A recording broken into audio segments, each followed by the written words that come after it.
పోలిపాడ్యమి ఎప్పుడు వచ్చింది? కార్తీక మాసం మరి కొద్ది రోజుల్లో ముగియబోతోంది. ఈ మాసంలో స్త్రీలు అత్యంత భక్తి శ్రద్ధలతో అనేక నోములు, వ్రతాలు జరుపుకుంటారు. కార్తీక పౌర్ణమి తర్వాత ఈ నెలలో చివరిగా జరుపుకునేది పోలిపాడ్యమి. కార్తీక మాస అమావాస్య మరుసటి రోజు పోలిపాడ్యం జరుపుకుంటారు. ఈ ఏడాది డిసెంబర్ 1తో కార్తీక మాసం ముగుస్తుంది. మరుసటి రోజు పోలిపాడ్యం జరుపుకుంటారు. తర్వాత నుంచి మార్గశిర మాసం ప్రారంభమవుతుంది. పోలిపాడ్యంనే పోలి స్వర్గం అని కూడా పిలుస్తారు. ఈరోజు తెల్లవారుజామునే మహిళలు నదులు, చెరువులలో దీపాలు వదులుతారు. దీపదానం కూడా చేస్తారు.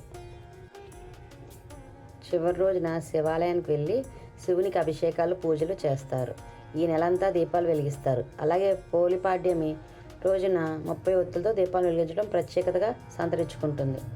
అరటి డొప్పల్లో దీపాలు వెలిగించి నీటిలో వదులుతారు. అలా చేసిన తర్వాత 3 సార్లు నీటిని త్రోస్తూ నమస్కరించుకుని పోలి స్వర్గం కథ వింటారు. పోలి కథ. ఒక ఊరిలో ఉమ్మడి కుటుంబం ఉండేది. ఆ కుటుంబంలో 5 కోడళ్ళు ఉండేవారు. వారిలో చిన్న కోడలు పోలికి దైవభక్తి ఎక్కువగా ఉండేది. కానీ అది ఆమె అత్తకు అస్సలు నచ్చేది కాదు. తనంటే భక్తురాలు వేరొకరు లేరని అత్త అనుకుంటూ ఉండేది. అందుకే ఆమెను తక్కువగా చూస్తూ తనను అనుసరించే మిగతా 4 కోడలతో పూజలు, వ్రతాలు చేయించేది. కార్తీక మాసం రాగానే అత్త తన చిన్న కోడలు మినహా మిగతా వారిని గుడికి తీసుకెళ్లేది.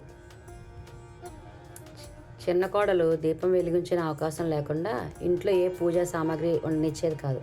కానీ పోలు మాత్రం పెరట్లో ఉన్న పత్తి చెట్టు నుంచి కొద్దిగా పత్తిని తీసుకుని ఒత్తులు చేసుకునేది. కవ్వానుకున్న వెన్నను రాసి దీపం వెలిగించేది. ఆ దీపం ఎవరికి కనిపించకుండా దాని మీద బుట్ట బోర్లిచ్చేది.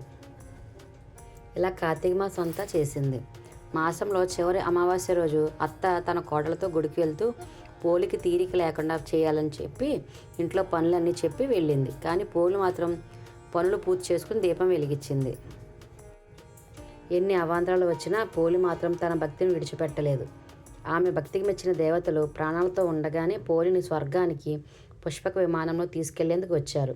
గుడి నుంచి తిరిగి వచ్చిన అత్త, మిగతా కోడళ్ళు వాళ్ళు తమ కోసమే వచ్చారని అనుకున్నారు. కానీ వాళ్ళని కాకుండా పోలిని తీసుకుని వెళ్తుంటే అత్త, తోటి కోడళ్ళు ఆమె కాళ్ళు పట్టుకుని వేలాడుతూ వెళ్లేందుకు ప్రయత్నించారు. కానీ వారి ప్రయత్నాలు ఫలించలేదు. కల్మషం లేని పోలికి మాత్రమే స్వర్గలోక ప్రాప్తి ఉందని చెప్పి దేవతలు వారిని విడిచిపెట్టి పోలిని తీసుకువెళ్లారు. పోలిపాడ్యం రోజు 30 ఒత్తులతో దీపం వెలిగించడం వల్ల కార్తీక మాసం మొత్తం దీపం వెలిగించిన పుణ్యం లభిస్తుంది. ఈ రోజు దీపదానం చేయడం కూడా చాలా మంచిది. ఓం నమః శివాయ.